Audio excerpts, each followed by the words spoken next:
नमस्कार दर्शकों, स्वराज एक्सप्रेस आप देख रहे हैं और मैं हूं आपके साथ काजल दुबे। सबसे पहले आप सभी को अंतर्राष्ट्रीय महिला दिवस की ढेर सारी शुभकामनाएं। और हमारे बीच ऐसी ही एक महिला है जो आत्मनिर्भर है और जो अपने साथ साथ यूं कह सकते हैं सभी वृद्धजनों के बारे में सोचती हैं, जिनका नाम है माधुरी मिश्रा जी। कैसे देखती हैं आप इस त्योहार को बोलेंगे और इस डे को? देखिए, महिला तो 24 आवर्स भी कम है उनके दिन मनाने के लिए। फिर भी एक दिन हमारा है, हम सबका है।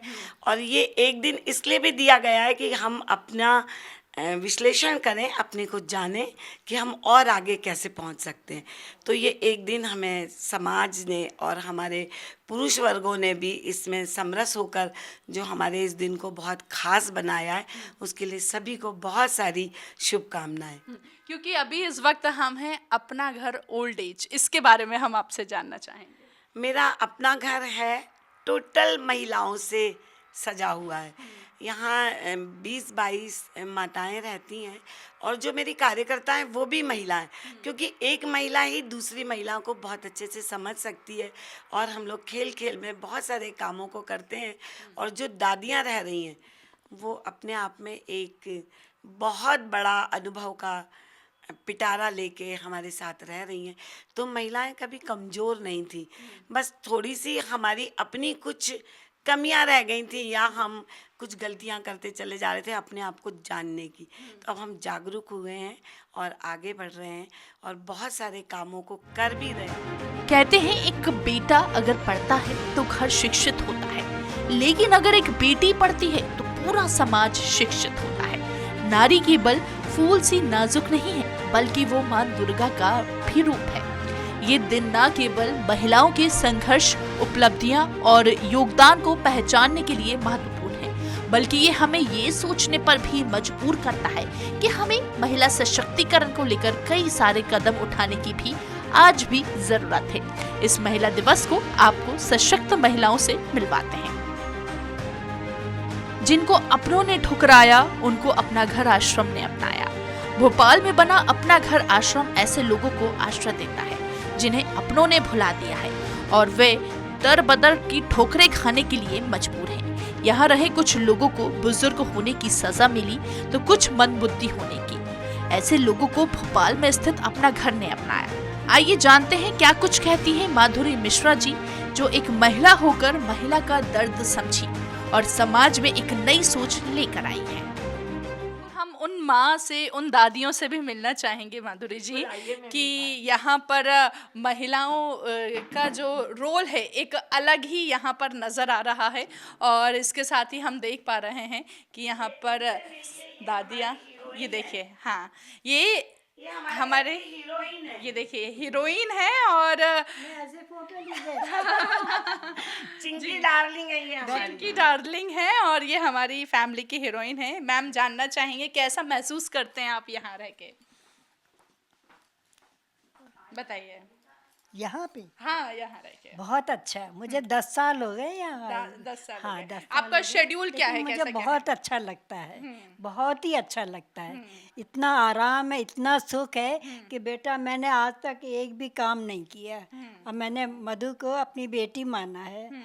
तो मुझे बहुत प्यार से रखती हैं और बहुत मेरी बीमारी में इतना मेहनत की है कि मैं कह नहीं सकती, शायद कोई घर वाला भी नहीं करता। मैं यहाँ बहुत सुखी हूँ। नो पेड़ बनो, कोई छाया ले सके, कड़ी धूप में कोई विश्राम ले सके, ठंडी ठंडी हवा मिले, मीठे मीठे फल मिले, डाल डाल पक्षियों का होवे कोलाहल, यड़ी मिले, बूटी मिले, किसी रोगियों को आराम मिले, अंतिम विदा में पतझड़ कुछ लकड़ी ले सके। क्या बात है, बहुत ही खूबसूरत, बहुत ही खूबसूरत।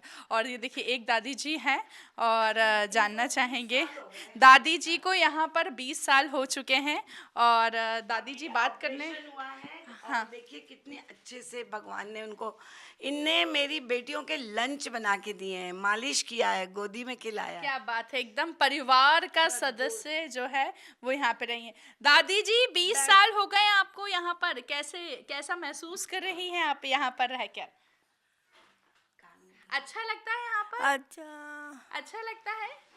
तो देखिए यहाँ पर रह रहे हैं लेकिन स्माइल जो है वो बरकरार है। तो आपसे ये भी जानना चाहेंगे, जैसे कि आप यहाँ पर सभी महिलाओं को, दादियों को देख रहे हैं, और मैं अभी सुन रही थी कि आप माँ कह के पुकारती हैं, आप मम्मी कह के पुकारती हैं। तो एक माँ का प्यार मिलना बहुत अच्छी बात है, लेकिन इतनी सारी माँ का प्यार मिलना, इसके लिए क्या कहेंगे? देखिए, मैं भी 2 बेटियों की माँ हूँ और वही संस्कार मुझे अपने बच्चों को देना है। तो अगर मैं इनको बुजुर्ग या कुछ और शब्दों से बुलाऊंगी तो ठीक नहीं है। तो कोई दादी है, कोई काकी है, कोई नानी है, कोई मौसी है, ऐसे संबोधन मैंने अपने बच्चों को सिखाए। तो ये मोटी अम्मा है, थोड़ी सी मोटू है तो इनको मोटी अम्मा कहते हैं, और सारे एक एक नाम से जाने तो जाते हैं। मैम कहाँ से आए ये जो मेरे घर दादी में जी सारा भारत है, सारा भारत। कश्मीर से कन्याकुमारी तक की हमारी दादियाँ मिलेंगी आपको। आइए, हम आपको मिलवाते हैं। ठीक है। और मैम जैसे फंड वगैरह की बात करें, क्योंकि देखिए आपने अभी हॉस्पिटल लेके इतना जाते समय हैं हो गया, मुझे कोई सरकारी फंड नहीं है। और मुझे लगता है इंतजार करते करते कहीं हम कुछ काम से ना वंचित हो जाएं। तो ये दादी हैं, इनको भगवान के पास रहना अच्छा लगता है। अच्छा, देखिए भगवान की सामने मूर्ति है, साईं बाबा विराजमान है यहाँ पर। और ये देखिए बर्थडे सेलिब्रेट भी यहाँ पर किया गया था। दादी जी कैसी हैं आप? बढ़िया, बहुत बढ़िया। बहुत बढ़िया। महिला दिवस की बहुत सारी शुभकामनाएं देते हैं आपको। आपको भी। हाँ, क्या कर रहे थे अभी आप? अभी बनाना ऑरेंज खा रहे थे? ऑरेंज खा रही थी। अच्छा, कौन सा फ्रूट्स आपको सबसे ज्यादा पसंद है? कौन सा फल खाना पसंद करते हैं? खाना महाराष्ट्रियन। महाराष्ट्रियन। देखिए इससे ही पता चलता है कि दादी जी जो है वो महाराष्ट्र की हैं। और बनाने वाली है होली में चकली। अच्छा, चकली बनाने वाली है दादी जी। चकली, अनरसा। हाँ। अनरसा भी बनाती हूँ। अच्छा, बनाते हैं आप? अनरसा खाएंगे होली में, हैप्पी होली में अनरसा। हाँ, खाऊंगी। सो देखिए, हैप्पी होली अनरसा यहाँ पर। थैंक यू दादी जी।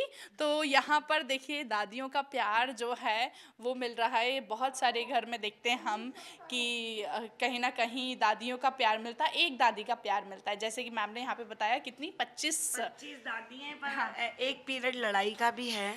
और एक आओ बहन चुगली करें। टोटल मिला के बिग बॉस बोल सकते हैं। बिग बॉस का घर है, क्योंकि लड़ाई दिन भर लड़ाई होती है। तो हमने सोचा कि एक पीरियड ही फिक्स कर दे। अच्छा, ओके। एक पीरियड यहाँ पर दादियों की लड़ाई भी होती है, और इसके साथ ही यहाँ पर हमारा एक किचन है। और उस किचन में, एक ही किचन में सामूहिक भोजन बनता है। सामूहिक भोजन आप में क्या क्या रेसिपी रहती है? देखिए, क्या क्या मेन्यू रहता है? कोई लहसुन प्याज नहीं खाता, उनके लिए बिना लहसुन प्याज का बनाते हैं। और कोई भटे नहीं खाता, कोई टमाटर नहीं खाता। तो बहुत सारी वैरायटी हमारे घर में मिलती है। बिल्कुल कह सकते हैं, क्योंकि आज के टाइम में ये सारी चीज़ को फॉलो करना बहुत मुश्किल हो जाता है, लेकिन ये परंपरा जो है वो आज भी बरकरार है। हेलो दादी जी, कैसे हैं आप? सिर्फ दादी जी हाथ मिला रही हैं, नमस्कार कर रहे हैं। कैसे हैं दादी जी आप? एक आध गाना गाओगे क्या आप? गाना गाओगे आप? 100 साल पहले मुझे तुमसे प्यार था, आज भी है और कल भी रहेगा। क्या बात है, 100 साल पहले मुझे तुमसे प्यार था, आज भी है, कल भी रहेगा और हमेशा रहेगा। बेटी है, मैं कौन हूँ तुम्हारी बता दो। मम्मी। हाँ, तो मम्मी को कौन सा गाना सुनाओगी? कजरारे। कजरारे कजरारे तेरे कारे कारे नैना, हो कारे कारे नैना, चक्कू की नोक से आपने एहसान किया है, दिल देकर आपने क्यों बदनाम किया है। स्कूल में जाना है आपको, बताओ जल्दी। कमला नेहरू। हाँ, जोर से बोलो, डरो नहीं। कौन से कमला नेहरू। और कौन से क्लास में पढ़ना है? 11th में। 11th में पढ़ना है। हाँ बिल्कुल, आपका एडमिशन, आप इतने प्यारे हो कि आपका जरूर एडमिशन होगा।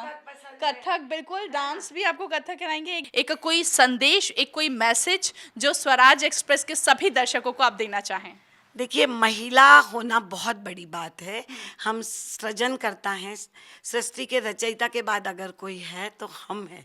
हमें अपनी गरिमा को पहचानना चाहिए और मर्यादित रहकर समाज में अच्छे काम करना चाहिए। और हमारी कोई बहन किसी कारण बस पीछे रह गई तो उसका हाथ पकड़ के आगे बढ़ना चाहिए। जब हम समरस होंगे, एक साथ चलेंगे, तो इस देश की, इस दुनिया की कुछ अलग तस्वीर होगी। और अपने बूढ़े माता पिता का सम्मान करें। जहाँ वो वट वृक्ष हैं, वहाँ की छाँव का कुछ अलग मज़ा है। तो मैं बस यही कहना चाहूँगी कि बूढ़े माँ बापों को घर से बाहर ना करें, क्योंकि कई बार ये सुनने को मिलता है, बड़ा कष्ट होता है कि बहू के आने के बाद, तो वो भी तो किसी की बेटी है, वो भी तो हमारी अपनी बहन है। तो हम सबको मिलके ये एक संकल्प लेना है, वृद्धाश्रम में वही माँ बाप जाएं जिनका कोई नहीं है, पर घर होते हुए इस महिला दिवस का यही सार्थक वो होगा। और सारी चीज़ों में हम पारदर्शी रहें, अपने पैर पे मजबूत खड़े रहें, सब चीज़ों से हम आगे बढ़ सकते हैं। तो एक बड़ा ग्रुप हमारा बनेगा अगर हम एक दूसरे को हाथ पकड़ के आगे लेके जाएंगे। बहुत बहुत धन्यवाद माधुरी जी हमसे बात करने के लिए। तो देखिए, एक महिला को सपोर्ट कीजिए, आगे बढ़ाइए, क्योंकि आपका सपोर्ट कहीं ना कहीं एक महिला को बहुत ऊंचाई तक ले जा सकता है। दिव्यांग है तो क्या जज्बा और हौसला वही है। आइए जानते हैं उमंग गौरवदी वेलफेयर सोसाइटी में किस तरह बच्चों को शिक्षा दी जा रही है और एक महिला ने अपने किरदार को किस तरह निभाया है। आइए उनसे ही जान लेते हैं।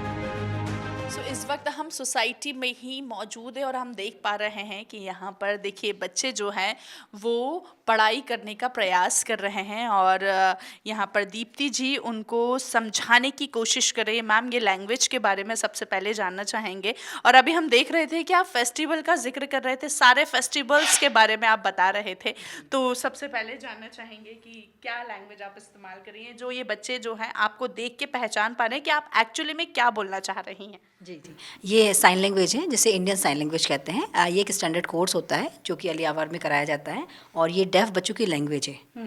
तो इनकी लैंग्वेज में इनको पढ़ाने के लिए अपन इनकी साइन लैंग्वेज का यूज़ करते हैं। और ना ये बोल पाते हैं ना ही ये सुन पाते हैं, लेकिन अभी अगर देखा जाए तो ये मैम जो है फेस्टिवल्स के नाम आप एक बार एक्सप्लेन कीजिए। टॉपिक है इनका, इसमें टॉपिक है तो उस पर फेस्टिवल लिखा है, तो हमने इसको फेस्टिवल मतलब डिफरेंट फेस्टिवल, डिफरेंट का साइन ये हो गया। और जैसे दिवाली है तो दिवाली में ये, और ऐसे दिए लगाने का साइन है। एक बार आप एक्सप्लेन कीजिए पूरा। हाँ, जैसे ये लिखा दिवाली तो उस पर ऐसा करा दिवाली और फिर ये दिए का साइन है। तो ये एक सिंपल एक फेस्टिवल का साइन बन गया। सेकंड है दशहरा, तो दशहरा में अपन रावण का चेहरा, ऐसा रावण का चेहरा। अच्छा, ओके। इस तरह से कोरिलेट करते हुए साइन में वर्ड्स तैयार होते हैं। हाँ, तो एक बार ये बच्चे ट्राई कर पाएंगे। ये क्या है, ये क्या है बताओ। हाँ, Diwali, very good. Dussehra, Holi, okay. Christmas, Christmas में जो है ईद। हाँ, ईद, अच्छा, हाँ, ओके, वेरी नाइस। नहीं रक्षाबंधन, ये गणेश चतुर्थी, ये रक्षाबंधन, ये राखी, हाँ राखी, ओके। कृष्ण जी का बात, जन्माष्टमी कृष्ण जी, ओके। दुर्गा जी पूजा। क्योंकि हम देख रहे हैं कि महिला, अगर वुमेंस डे की बात करें तो आज सभी लोग वुमेंस डे सेलिब्रेट कर रहे हैं और हम देखते हैं कि एक महिला संघर्ष, मतलब यूँ कह सकते हैं शून्य से लेकर शिखर तक पहुंच सकती है।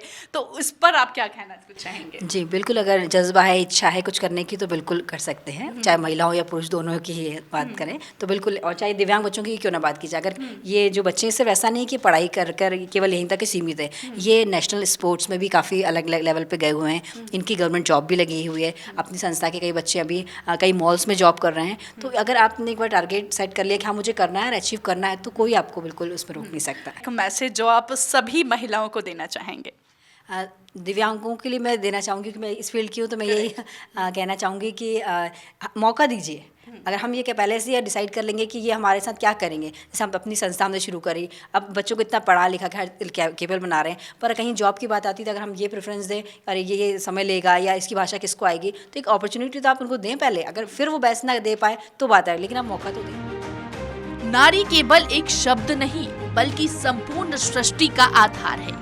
वे जीवनदायिनी है, प्रेम की मूर्ति और रिश्ते संवारने वाली शक्ति है। भारतीय संस्कृति में नारी को शक्ति, ममता और त्याग का स्वरूप माना गया है। आज महिलाएं हर क्षेत्र में आगे बढ़ रही हैं, फिर भी कई चुनौतियां उनके सामने खड़ी है। आधुनिक समाज में महिलाएं हर क्षेत्र में अपनी महत्वपूर्ण भूमिका निभा रही हैं, फिर भी वे कई चुनौतियां और भेदभाव का सामना कर रही हैं। आइए जानते हैं मीता जी से, जिन्होंने ऐसी कई महिलाओं को एक अच्छा प्लेटफॉर्म दिया है। ऑलराइट, सो इस वक्त हमारे बीच हैं मीता जी, जिन्होंने कई महिलाओं की हेल्प की है। आज की महिलाओं की बात करें मीता जी, तो हम देख रहे हैं कि लगातार महिला जो है संघर्ष करने से डर नहीं रही हैं, और कहीं ना कहीं संघर्ष करते करते वो महिलाएं एक मतलब हम देख रहे हैं कि ऊंचाइयों तक पहुंच रही हैं। तो सबसे पहले हम आपके बारे में जानना चाहेंगे।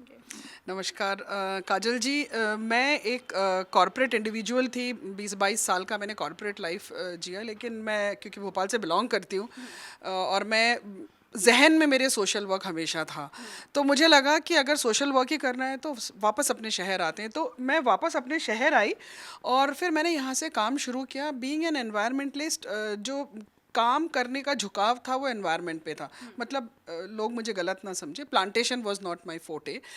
एनवायरनमेंट को किस तरीके से सपोर्ट किया जाए, तो जब मैंने वहाँ पे काम शुरू किया, उसी दौरान फिर कोविड भी आया और मुझे समझ में आया कि जब तक पेट में खाने को नहीं जाता है, कोई माँ कोई पिता कुछ भी काम नहीं कर सकता। तब हमने कुछ दिन पहले ही स्टार्ट किया था लाइवलीहुड। मतलब बहुत सारी महिलाएं हैं जो अपने घरों में बहुत अच्छा कुछ बनाती हैं, जिसे कि हमारे Modi ji make in India के कॉन्सेप्ट पे प्रमोट कर रहे हैं। उसके तहत हम लोगों ने एग्जीबिशन लगाना स्टार्ट किया, तो जिसमें हमें प्रशासन से भी बहुत सपोर्ट मिलता था और मार्जिनल अमाउंट में उनके एग्जीबिशन हम प्रोमिनेंट लोकेशन पे जाके लगाते थे और उसका सक्सेस रेट बहुत अच्छा रहा। तो वहाँ से शुरुआत हुई मेरी। अभी ख़त्म तो नहीं हुई है, मैं भी आधे भी नहीं पहुंची हूँ, पर हाँ इंदौर में जो G20 हुआ था प्रवासी भारतीय का, वो मैंने किया था, हेरिटेज लेन। अभी GIS का जो पूरा ODOP लेन है, उसमें जो पूरा लाइव काउंटर्स थे वो महिलाओं द्वारा ही संचालित थे। यहाँ पे मैं थोड़ा सा डिविएट करूँगी कि ODOP में पुरुष भी इन्वॉल्व थे, क्योंकि मेरा ऐसा मानना है कि ये सिर्फ महिला और पुरुष की बात नहीं है। कुछ ऐसे चीज़ें बीच में आई हमारे इंडिया में जिसके कारण महिलाओं को थोड़ा सा प्रोटेक्टिव करने के उसमें ले जाया गया, पर उस प्रोटेक्शन को हमने कल्चर बना दिया और उनको दबा दिया। तो भाई महिलाएं तो सशक्त थी, बिना महिला के हवन में आहुति दिए हवन पूरी कहाँ होती है। तो वो तो सशक्त तो पहले। आपने कितने साल के थे जब से आपने ये वर्क शुरू किया, और आज की पोजीशन की बात करें तो कैसी रही? कितने साल के, मुझे अगर प्रिसाइजली बोलूँ, जो मैंने पहला काम, मतलब हमारी फैमिली कस्तूरबा हॉस्पिटल के पास में रहती थी, तो बहुत सारा हम लोग सोसाइटी के साथ जुड़ के काम करते थे। पहला था मेरा जब गैस ट्रेजेडी के वक्त मैं स्कूल में थी, तो कस्तूरबा हॉस्पिटल में गैस ट्रेजेडी पीड़ित जो लोग थे उनको वहाँ पे लाया गया और वहाँ से वो मेरी पहली शुरुआत थी। तो मुझे लगा कि नहीं, हमारे बियॉन्ड भी एक लाइफ है और हमें उसको, और हमारे फैमिली में बहुत ज़्यादा इसका रहा है। मतलब मेरे पिताजी, चाचा, सभी लोग हमेशा एक मतलब कॉलोनी में, हम BHL के हैं तो कॉलोनी नहीं होती थी, वो परिवार होता था। तो वहाँ से शुरुआत करी। पढ़ नहीं पाई मैं, क्योंकि हमारे टाइम पे बाहर महिला को पढ़ाई करने भेजना वाज अ बिग टैबू। मतलब वो BHL में फिर हर इंसान कह रहे बाहर चले गए और ये वो। सो इंदौर में हुआ करता था सोशल वर्क, बट मुझे लगता है कि क्योंकि मेरा इंक्लिनेशन था और क्योंकि हम ग्राउंड पे बहुत काम करने का मेरा हमेशा रहता था, तो आज मैं कुछ कर पा रही हूँ। क्या बात है। अगर हम अभी की महिलाओं की बात करें तो कितनी महिलाएं हैं जो खुद में इंटरेस्ट दिखाती हैं कि नहीं, मतलब एक जज्बा, एक जुनून जो है वो आपको नज़र आता है उन महिलाओं में? जज्बा, जुनून तो बहुत नज़र आता है। देखिए, महिलाओं को ऊपर वाले ने एक बहुत बड़ी रिस्पॉन्सिबिलिटी दी है कि उनको माँ बनना है। तो फिज़िकली वो कहीं ना कहीं थोड़ी सी कमज़ोर पड़ जाती हैं कहीं ना कहीं, लेकिन मेंटली तो आज भी बहुत स्ट्रांग है। और मेरा ऐसा मानना है कि हर महिला के पीछे कोई ना कोई होता है, या तो बाई होती है, या उसका पति होता है, या उसकी माँ होती है। तो अकेले तो कोई भी कुछ नहीं कर सकता है। मतलब मेरे NGO का नाम भी सेतु द ब्रिज इसीलिए है कि हम जब तक जुड़ के काम नहीं करेंगे, तो महिलाओं के अंदर वो जो जुनून है वो आज से नहीं, बहुत पहले से। अगर हम अपने ट्राइबल्स को ही ले, जो हमारे यहाँ के गोंड है या भील है, जो भी अभी जो एक इतना बड़ा पर्व चल रहा है झाबुआ में, वहाँ पे भी महिला सशक्त है। सशक्तिकरण की ज़रूरत नहीं है, हमें बस याद दिलाना है कि आपके अंदर वो आग है और उसको बाहर निकालिए। और मैं बस एक ही चीज़ बोलना चाहूँगी, इसको बहुत पॉजिटिवली लें। ये कंपटीशन की भावना नहीं होनी चाहिए आपस में, ना महिलाओं के बीच में, ना महिला और जेंट्स के बीच में। सबके अपने अपने एक रोल है। अपने लकीर को बड़ा करिए, दूसरे की लकीर को छोटा करने की ज़रूरत नहीं है। वो चाहे महिला हो खुद, या फिर वो पुरुष हो, दोनों की इक्वल रिक्वायरमेंट होती है, उसको कंटिन्यू करें बस। ये आप क्या एक पॉजिटिव संदेश, एक मैसेज देना चाहेंगे हमारी पूरे दर्शकों को? सोशल मीडिया प्लेटफॉर्म और इन सब चीज़ों में जो आज के डेट में हम लोग इतना ज़्यादा इनग्रॉस हो रहे हैं, वो हमारे बच्चों के ज़रिए हमें रिजल्ट दिख रहा है। तो महिला को मैं इसीलिए बोलती हूँ क्योंकि वो उसके अंदर एक क्वालिटी है। एक महिला को अगर हमने कहा कि कुछ अच्छा करी तो पूरा परिवार अच्छा करेगा, तो हर महिला को अपने परिवार की रिस्पॉन्सिबिलिटी लेकर, सबको इंक्लूजन में लेकर चलना चाहिए और थोड़ा सा लाइफ को बैलेंस करके चलिए। किसी भी चीज़ की अति अच्छी नहीं होती है। थैंक यू सो मच मीता जी हमसे बात करने के लिए। तो ये थी मीता जी जिन्होंने बताया कि हर महिला को सिर्फ और सिर्फ अपने स्टेयर पर ध्यान देना चाहिए।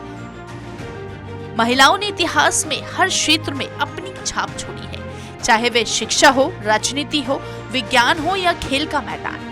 ऐसी ही एक महिला हैं जो मध्य प्रदेश की फिटनेस उत्साही ज्योति रात्रे ने माउंट एवरेस्ट पर चढ़ने वाली सबसे उम्रदराज भारतीय महिला बनकर इतिहास में अपना नाम दर्ज करा लिया है। दुनिया की सबसे ऊंची चोटी के शिखर पर रात्रि की विजय चढ़ाई की ठीक 6 साल बाद हुई। आइए उनसे भी बात करते हैं कि माउंट एवरेस्ट के शिखर तक पहुंचने के लिए ज्योति जी की यात्रा में कई कठिनाइयां और चुनौतियां आई, उसको कैसे दूर किया। आज हमारे बीच हैं ज्योति रात्रे मैम। सबसे पहले वुमेन्स डे की बहुत सारी शुभकामनाएं आपको। मेरी तरफ से भी सभी महिलाओं को महिला दिवस की, अंतर्राष्ट्रीय महिला दिवस की बहुत बहुत बधाइयाँ, बहुत सारी शुभकामनाएं। मैं ज्योति रात्रे विश्व की उन 32 महिलाओं में शामिल हूँ जिन्होंने 55 साल या उससे अधिक उम्र में माउंट एवरेस्ट फतह किया है, और मैं भारत की सबसे उम्रदराज महिला हूँ जिसने माउंट एवरेस्ट फतह किया है। मैंने माउंट एवरेस्ट के साथ साथ 5 महाद्वीपों की भी चोटी फतह की है। आज के दिन मैं महिलाओं से यही कहना चाहूँगी कि सपने देखना बंद ना करें। सपने देखने की कोई उम्र नहीं होती है। अगर 50 साल की उम्र में मैंने पहली बार माउंट एवरेस्ट जाने का सपना देखा और 55 साल की उम्र में मैंने पूरा कर लिया, तो मैं ये समझती हूँ कि कोई भी महिला किसी भी उम्र में कोई भी सपना देख सकती है और उसको पूरा कर सकती है। ज़रूरी नहीं है कि हमको पहाड़ चढ़ने हैं, हर व्यक्ति के अपने एवरेस्ट हैं। और मैं सभी को शुभकामना देना चाहती हूँ महिलाओं को कि वो अपने अपने सपनों के एवरेस्ट चढ़ें। धन्यवाद। जय हिंद, जय भारत। मैम कुछ क्वेश्चन रहेंगे हमारे आपसे, 2-4 बस, ज़्यादा नहीं। एवरेस्ट पर विजय, माउंट एवरेस्ट पर विजय, उल्लेखनीय उपलब्धि, इसको कैसे देखती हैं आप? कैसा एक्सपीरियंस रहा आपका? माउंट एवरेस्ट सोचना जितना कठिन है उससे ज़्यादा माउंट एवरेस्ट है। और जब मैंने सोचा था, मैं एक नॉर्मल महिला थी, कहिए कि असंभव को संभव करने वाली मेरी यात्रा रही है ये। तो जब मैंने ये सोचा तो सभी की तरफ से मेरे को कोई पॉजिटिव वो नहीं मिले थे। सबने मुझे यही कहा था कि इस उम्र में सोचा है कि आप जा पाएंगी, लेकिन मेरी अपनी ज़िद थी, मेरा अपना जुनून था कि मैंने ये कर दिखाया। तो माउंट एवरेस्ट की जो यात्रा थी वो सहज नहीं थी। अपने आप को मैंने फिट किया, जबकि मेरी 50 साल की उम्र में सभी महिलाएं जानती हैं कि वो माइनस की तरफ चली जाती हैं उनकी फ़िटनेस। तो माइनस से 0 और 0 से प्लस में लाना मेरे लिए एक इस एवरेस्ट से भी बड़े एवरेस्ट को मैंने फ़तह किया उसके लिए। तो ये यात्रा बहुत सरल तो नहीं थी, लेकिन अगर कोई सोच ले और वो उस पर अड़ा रहे अपने लक्ष्य पे, तो ऐसा कोई लक्ष्य नहीं है कि उसको पाया ना जा सके।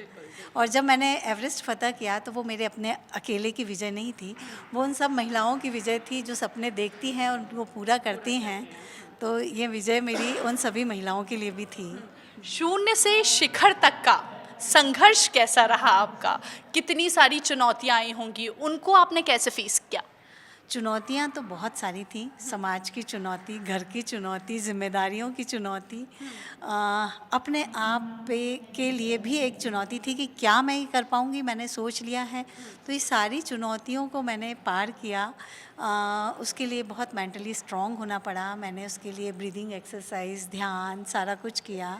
उसके साथ शारीरिक चुनौतियाँ भी बहुत थी। मैं भी उन सब चीज़ों से परेशान थी कि मेरे नी में पेन था, मेरे बैक में पेन था। इन सब से ऊपर उठना और फिर माउंट एवरेस्ट के लिए तैयारियां करना बहुत बड़ा टास्क था। और ये भी था कि 6 घंटे, 5 से 6 घंटे मुझे एक्सरसाइज करना, तो मैं कैसे करूं? मैं अपने घर के कामों के बीच में ही मैंने सारी एक्सरसाइज को शुरू किया।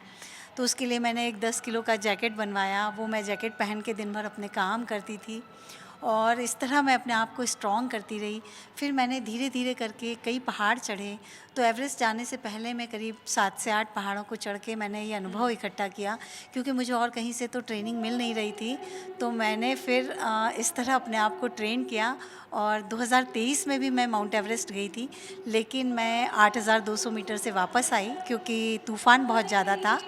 यहाँ मैं कहना चाहूँगी कि व्यक्ति को हमेशा अपनी जान से ज़्यादा कुछ नहीं सोचना चाहिए।